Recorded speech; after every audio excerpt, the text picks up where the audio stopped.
রাখি বন্ধন বা রক্ষাবন্ধন একটি জনপ্রিয় হিন্দু উৎসব যার মূল ভাবনা হল ভাই বোনের সম্পর্কে পবিত্রতা ও সুরক্ষা।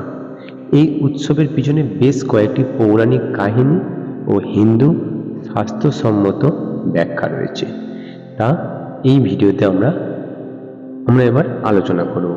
কিন্তু ভিডিওটি শুরুর আগে যদি আমার চ্যানেল নতুন হয়ে থাকেন তাহলে অবশ্যই আমার চ্যানেলটিকে সাবস্ক্রাইব করে পাশে থাকা বেল আইকনটি প্রেস করতে কিন্তু ভুলবেন না। এরকম হিন্দু সনাতনী শাস্ত্রের বিভিন্ন ব্যাখ্যা জানার জন্য অবশ্যই আমার চ্যানেলের সাথে জুড়ে থাকুন।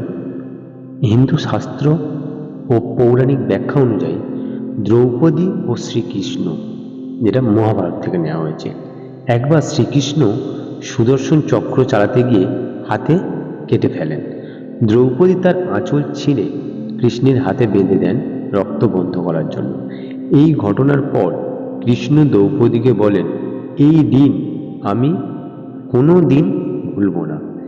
এই কারণে চিরকাল তিনি দ্রৌপদীর রক্ষা করতেন। যেমন কৌরব সভায় বস্ত্রহরণ যখন হয়েছিল, এই কাহিনী রাখি বা রক্ষাবন্ধন হিসেবে দেখা হয়।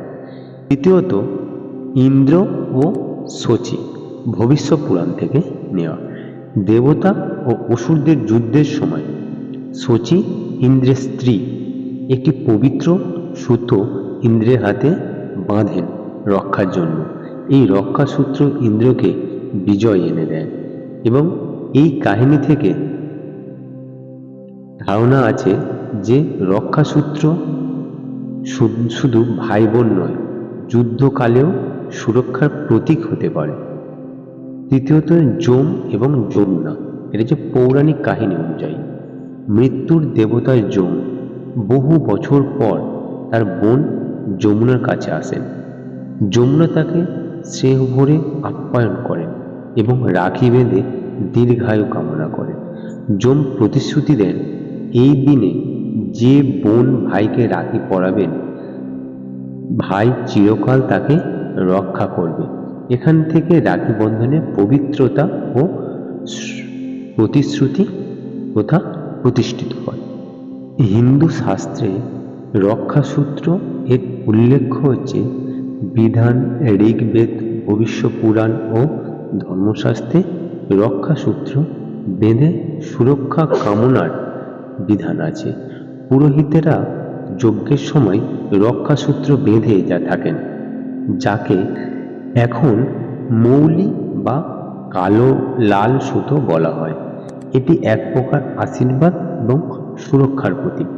এবং আরও যদি আপনারা ঐতিহাসিক ব্যাখ্যা জানতে চান, এটি হচ্ছে সবাই জেনে থাকেন যে রবীন্দ্রনাথ ঠাকুর সকল ভারতবাসীর কাছে এই রক্ষাবন্ধনটি বা রাখি বন্ধনটি চালু করেছিল। তবে রবীন্দ্রনাথ যেই সময় রাখি বন্ধনটি শুরু করেছিল সেটি কিন্তু আশ্বিন মাসে ছিল, কিন্তু আমরা যে রাখি বন্ধন পালন করে থাকি সেটি হচ্ছে শ্রাবণ মাসে পূর্ণিমাতে। এবার জানি রাখি বন্ধন শুধু একটি সামাজিক উৎসব নয়, বরং এটি পৌরাণিক ঐতিহ্য, আধ্যাত্মিকতা ও পারস্পরিক দায়িত্ববোধের প্রতীক। এটি ভাই বোনের সম্পর্ক, সুরক্ষা এবং প্রতিশ্রুতি এবং আশীর্বাদকে তুলে ধরে। সবাইকে শুভ রাখি বন্ধনের শুভেচ্ছা জানিয়ে ভিডিওটি আমি এখানেই শেষ করলাম। এরকম ভিডিও আরও পেতে অবশ্যই আমার চ্যানেলকে সাবস্ক্রাইব করে পাশে থাকবেন। সবাই ভালো থাকবেন, সুস্থ থাকবেন এবং সমস্ত হিন্দু ভাই বোনেরা রাখি বন্ধনে আবদ্ধ হবেন। কিন্তু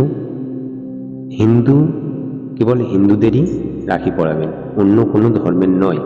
কারণ এই যে রাখি বন্ধন উৎসবটি, এটা অন্য কোনো ধর্মে দেখতে পাওয়া যায় না।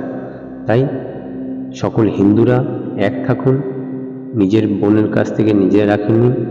কিন্তু এখানে সমস্ত হিন্দু বোনেদেরকে অনুরোধ করব, পাতিয়ে কোনো অন্য ধর্মের কোনো দাদাকে বা ভাই করবেন না, তাকে রাখি পরাবেন না। সবাই ভালো থাকবেন, সুস্থ থাকবেন।